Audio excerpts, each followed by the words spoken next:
A Room with a View. By E. M. Forster. Part 1. Chapter 5. Possibilities of a pleasant outing. It was a family saying that you never knew which way Charlotte Bartlett would turn. She was perfectly pleasant and sensible over Lucy's adventure, found the abridged account of it quite adequate, and paid suitable tribute to the courtesy of Mr. George Emerson. She and Miss Lavish had had an adventure also. They had been stopped at the Daisio coming back, and the young officials there, who seemed impudent and désouvre, had tried to search their reticules for provisions. It might have been most unpleasant. Fortunately Miss Lavish was a match for anyone. For good or for evil, Lucy was left to face her problem alone. None of her friends had seen her, either in the piazza or, later on, by the embankment. Mr. Beebe, indeed, noticing her startled eyes at dinner-time, had again passed to himself the remark of too much Beethoven.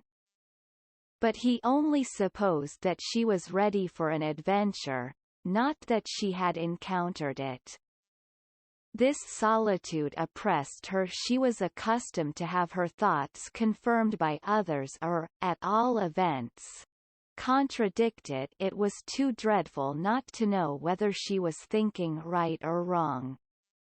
At breakfast next morning she took decisive action.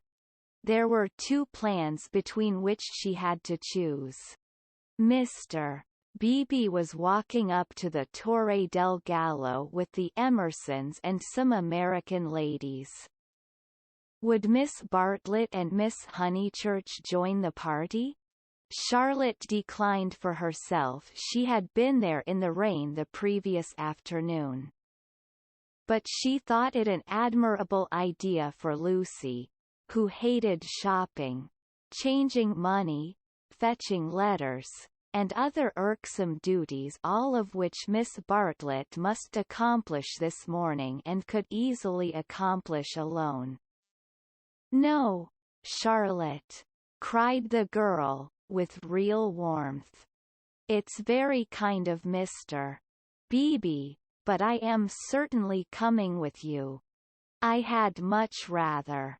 "Very well, dear," said Miss Bartlett, with a faint flush of pleasure that called forth a deep flush of shame on the cheeks of Lucy. How abominably she behaved to Charlotte, now as always. But now she should alter. All morning she would be really nice to her. She slipped her arm into her cousin's, and they started off along the Lung, Arno. The river was a lion that morning in strength, voice, and color. Miss Bartlett insisted on leaning over the parapet to look at it. She then made her usual remark, which was, "How I do wish Freddie and your mother could see this, too." Lucy fidgeted. It was tiresome of Charlotte to have stopped exactly where she did. "Look, Lucia. Oh, you are watching for the Torre del Gallo party. I feared you would repent you of your choice." Serious as the choice had been, Lucy did not repent. Yesterday had been a muddle, queer and odd. The kind of thing one could not write down easily on paper, but she had a feeling that Charlotte and her shopping were preferable to George Emerson and the summit of the Torre del Gallo. Since she could not unravel the tangle, she must take care not to re-enter it. She could protest sincerely against Miss Bartlett's insinuations. But though she had avoided the chief actor, the scenery unfortunately remained. Charlotte, with the complacency of fate, led her from the river to the Piazza Signoria. She could not have believed that stones, a loggia, a fountain, a palace tower, would have such significance. For a moment she understood the nature of ghosts. The exact site of the murder was occupied, not by a ghost, but by Miss Lavish, who had the morning newspaper in her hand. She hailed them briskly. The dreadful catastrophe of the previous day had given her an idea which she thought would work up into a book. "Oh, let me congratulate you," said Miss Bartlett, "after your despair of yesterday. What a fortunate thing. Aha! Miss Honeychurch, come you here, I am in luck. Now, you are to tell me absolutely everything that you saw from the beginning." Lucy poked at the ground with her parasol. "But perhaps you would rather not? I'm sorry if you could manage without it. I think I would rather not." The elder ladies exchanged glances. Not of disapproval. It is suitable that a girl should feel deeply. "It is I who am sorry," said Miss Lavish. "Literary hacks are shameless creatures. I believe there's no secret of the human heart into which we wouldn't pry." She marched cheerfully to the fountain and back, and did a few calculations in realism. Then she said that she had been in the piazza since 8 o'clock collecting material. A good deal of it was unsuitable, but of course one always had to adapt. The two men had quarrelled over a 5-franc note. For the 5-franc note she should substitute a young lady, which would raise the tone of the tragedy, and at the same time furnish an excellent plot. "What is the heroine's name?" asked Miss Bartlett. "Leonora," said Miss Lavish. "Her own name was Eleanor. I do hope she's nice." That desideratum would not be omitted. "And what is the plot?" "Love, murder, abduction, revenge," was the plot. But it all came while the fountain plashed to the satyrs in the morning sun. "I hope you will excuse me for boring on like this," Miss Lavish concluded. "It is so tempting to talk to really sympathetic people. Of course, this is the barest outline. There will be a deal of local coloring, descriptions of Florence and the neighborhood, and I shall also introduce some humorous characters. And let me give you all fair warning, I intend to be unmerciful to the British tourist." "Oh, you wicked woman!" cried Miss Bartlett. "I am sure you are thinking of the Emersons." Miss Lavish gave a Machiavellian smile. "I confess that in Italy my sympathies are not with my own countrymen. It is the neglected Italians who attract me, and whose lives I am going to paint so far as I can. For I repeat and I insist, and I have always held most strongly, that a tragedy such as yesterday's is not the less tragic because it happened in humble life." There was a fitting silence when Miss Lavish had concluded. Then the cousins wished success to her labours, and walked slowly away across the square.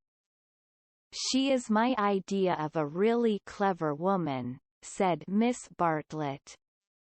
That last remark struck me as so particularly true. "It should be a most pathetic novel." Lucy assented. At present her great aim was not to get put into it. Her perceptions this morning were curiously keen, and she believed that Miss Lavish had her on trial for an ingenuity. She is emancipated, but only in the very best sense of the word, continued Miss Bartlett slowly. None but the superficial would be shocked at her. We had a long talk yesterday. She believes in justice and truth and human interest. She told me also that she has a high opinion of the destiny of woman. Mr. Eager. Why, how nice. What a pleasant surprise. Ah, not for me, said the chaplain blandly, for I have been watching you and Miss Honeychurch for quite a little time. We were chatting to Miss Lavish. His brow contracted. So I saw. Were you indeed? And via sono occupato.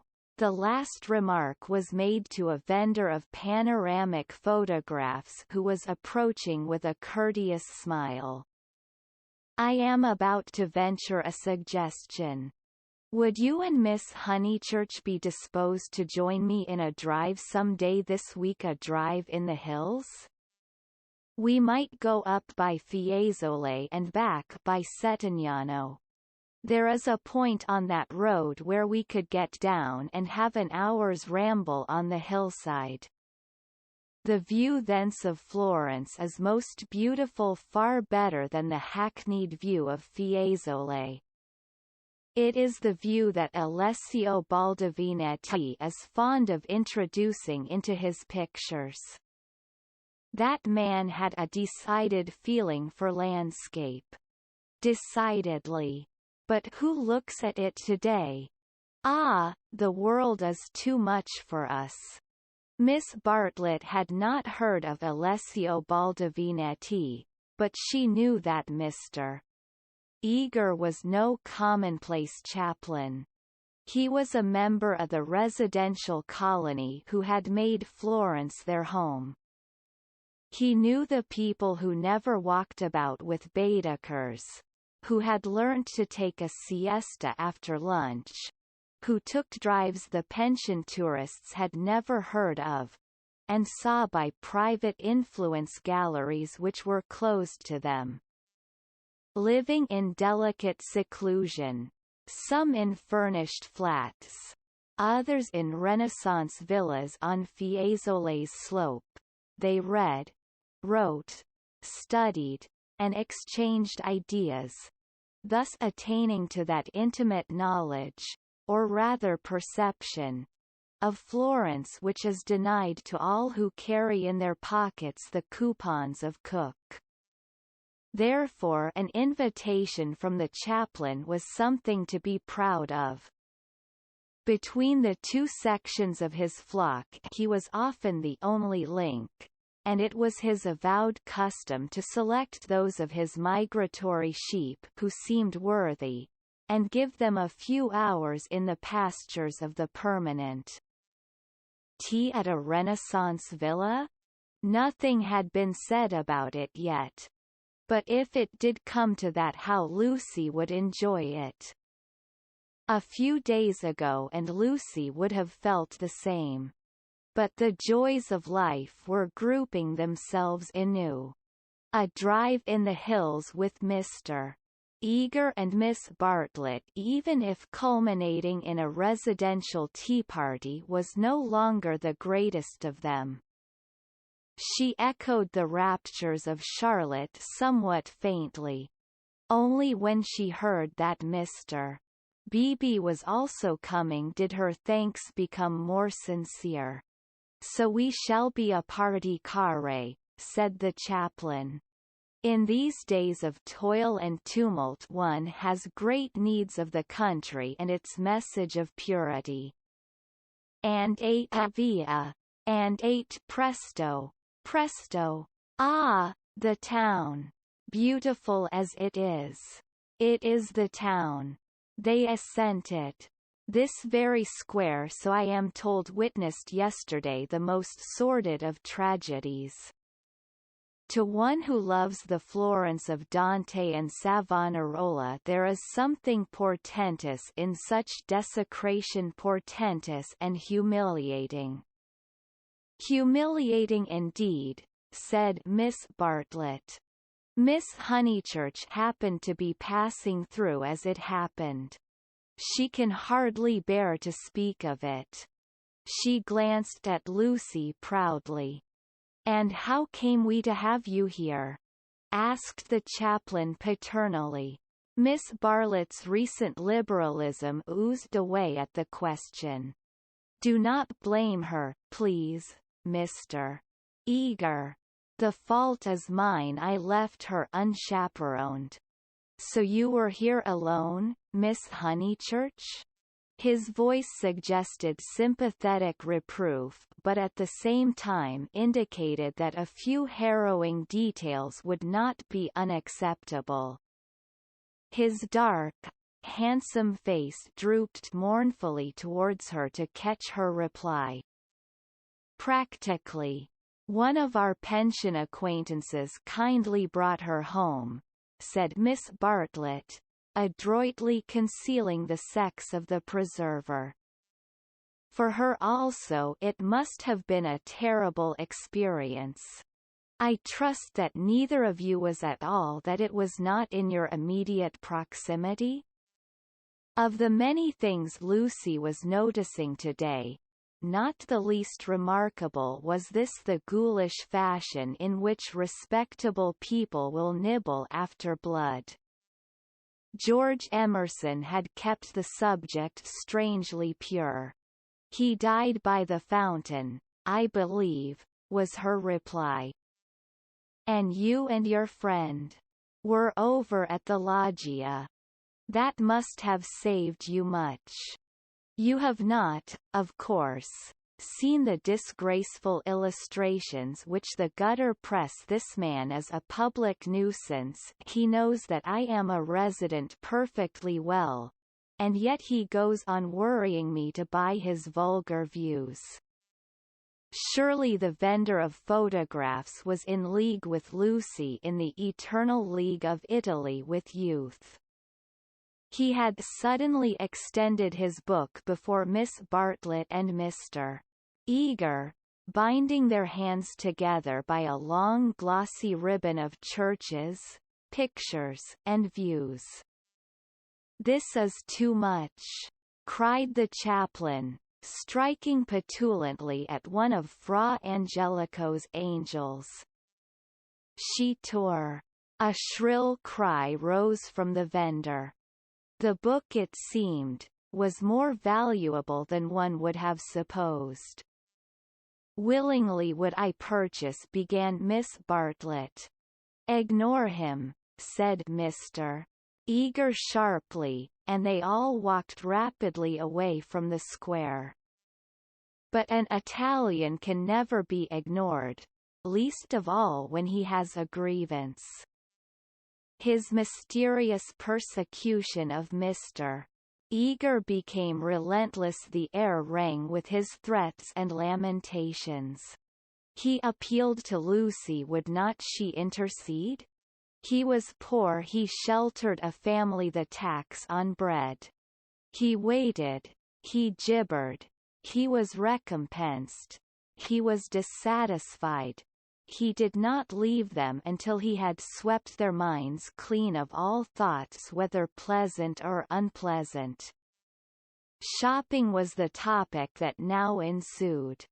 Under the chaplain's guidance they selected many hideous presents and mementos, florid little picture frames that seemed fashioned in gilded pastry, other little frames, more severe, that stood on little easels, and were carven out of oak, a blotting book of vellum, a Dante of the same material, cheap mosaic brooches, which the maids, next Christmas, would never tell from real pins, pots, heraldic saucers, brown art photographs, Eros and Psyche in Alabaster Street.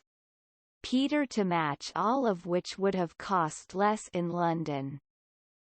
This successful morning left no pleasant impressions on Lucy. She had been a little frightened, both by Miss Lavish and by Mr. Eager, she knew not why. And as they frightened her, she had, strangely enough, ceased to respect them. She doubted that Miss Lavish was a great artist. She doubted that Mr. Eager was as full of spirituality and culture as she had been led to suppose. They were tried by some new test, and they were found wanting. As for Charlotte, she was exactly the same. It might be possible to be nice to her, it was impossible to love her. The son of a labourer, I happen to know it for a fact. A mechanic of some sort himself when he was young, then he took to writing for the socialistic press. I came across him at Brixton. They were talking about the Emersons. How wonderfully people rise in these days, sighed Miss Bartlett, fingering a model of the Leaning Tower of Pisa. Generally, replied Mr. Eager, one has only sympathy for their success. The desire for education and for social advance, in these things there is something not wholly vile. There are some working men whom one would be very willing to see out here in Florence, little as they would make of it. Is he a journalist now? Miss Bartlett asked. He is not. He made an advantageous marriage. He uttered this remark with a voice full of meaning, and ended with a sigh. Oh, so he has a wife. Dead. Miss Bartlett, dead.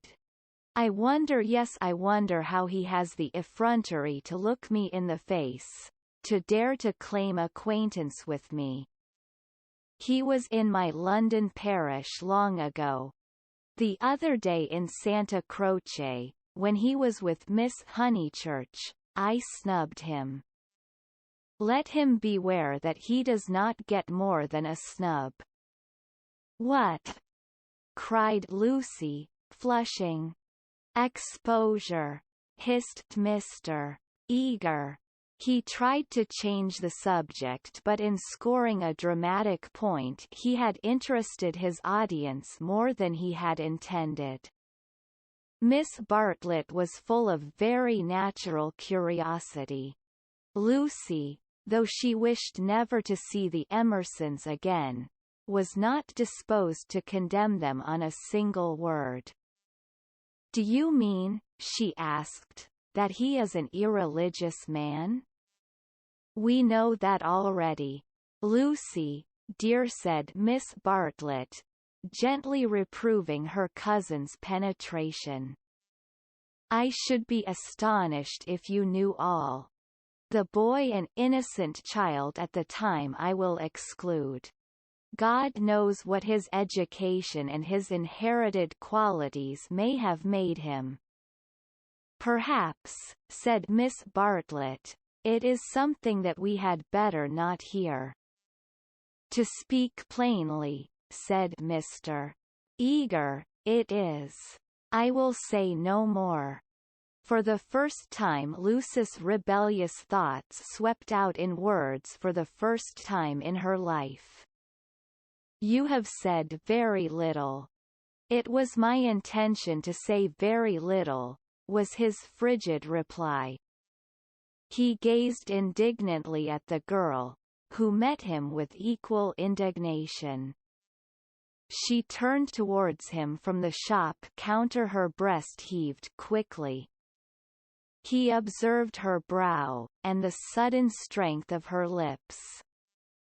It was intolerable that she should disbelieve him. Murder, if you want to know, he cried angrily. That man murdered his wife. How? She retorted. To all intents and purposes he murdered her. That day in Santa Croce did they say anything against me? Not a word, Mr. Eager, not a single word. Oh, I thought they had been libeling me to you. But I suppose it is only their personal charms that makes you defend them. I'm not defending them, said Lucy, losing her courage, and relapsing into the old chaotic methods. They're nothing to me. How could you think she was defending them? Said Miss Bartlett, much discomfited by the unpleasant scene. The shopman was possibly listening. She will find it difficult. For that man has murdered his wife in the sight of God. The addition of God was striking. But the chaplain was really trying to qualify a rash remark. A silence followed which might have been impressive, but was merely awkward. Then Miss Bartlett hastily purchased the Leaning Tower, and led the way into the street. I must be going, said he, shutting his eyes and taking out his watch. Miss Bartlett thanked him for his kindness, and spoke with enthusiasm of the approaching drive. Drive? Oh, is our drive to come off? Lucy was recalled to her manners, and after a little exertion the complacency of Mr. Eager was restored. Bother the drive! Exclaimed the girl, as soon as he had departed. It is just the drive we had arranged with Mr. Beebe without any fuss at all. Why should he invite us in that absurd manner? We might as well invite him. We are each paying for ourselves. Miss Bartlett, who had intended to lament over the Emersons, was launched by this remark into unexpected thoughts. If that is so, dear, if the drive we and Mr. Beebe are going with Mr. Eager is really the same as the one we are going with Mr. Beebe, then I foresee a sad kettle of fish. How? Because Mr. Beebe has asked Eleanor Lavish to come, too. That will mean another carriage. Far worse. Mr. Eager does not like Eleanor. She knows it herself. The truth must be told, she is too unconventional for him. They were now in the newspaper room at the English Bank. Lucy stood by the central table, heedless of Punch and the Graphic, trying to answer, or at all events to formulate the questions rioting in her brain. The well-known world had broken up, and there emerged Florence, a magic city where people thought and did the most extraordinary things. Murder, accusations of murder, a lady clinging to one man and being rude to another, were these the daily incidents of her streets? Was there more in her frank beauty than met the eye, the power, perhaps, to evoke passions, good and bad, and to bring them speedily to a fulfillment?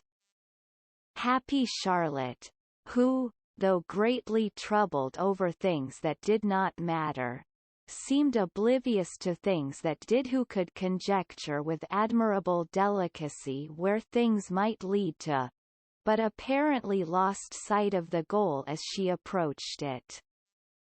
Now she was crouching in the corner trying to extract a circular note from a kind of linen nosebag which hung in chaste concealment round her neck. She had been told that this was the only safe way to carry money in Italy. It must only be broached within the walls of the English Bank.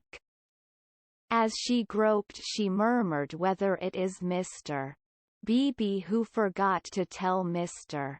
Eager, or Mr. Eager who forgot when he told us, or whether they have decided to leave Eleanor out altogether, which they could scarcely do, but in any case we must be prepared. It is you they really want. I am only asked for appearances. You shall go with the two gentlemen, and I and Eleanor will follow behind. A one-horse carriage would do for us. Yet how difficult it is. It is indeed, replied the girl, with a gravity that sounded sympathetic. What do you think about it? Asked Miss Bartlett, flushed from the struggle, and buttoning up her dress. I don't know what I think, nor what I want. Oh, dear, Lucy. I do hope Florence isn't boring you. Speak the word, and, as you know, I would take you to the ends of the earth tomorrow.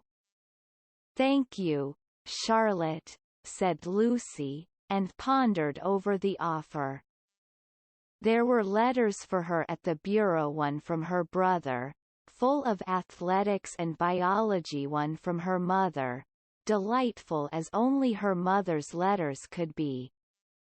She had read in it of the crocuses which had been bought for yellow and were coming up puce, of the new parlour maid, who had watered the ferns with essence of lemonade, of the semi-detached cottages which were ruining Summer Street, and breaking the heart of Sir Harry Otway. She recalled the free, pleasant life of her home, where she was allowed to do everything, and where nothing ever happened to her. The road up through the pine woods, the clean drawing-room, the view over the Sussex Weald, all hung before her bright and distinct, but pathetic as the pictures in a gallery to which, after much experience, a traveller returns. And the news? Asked Miss Bartlett. Mrs.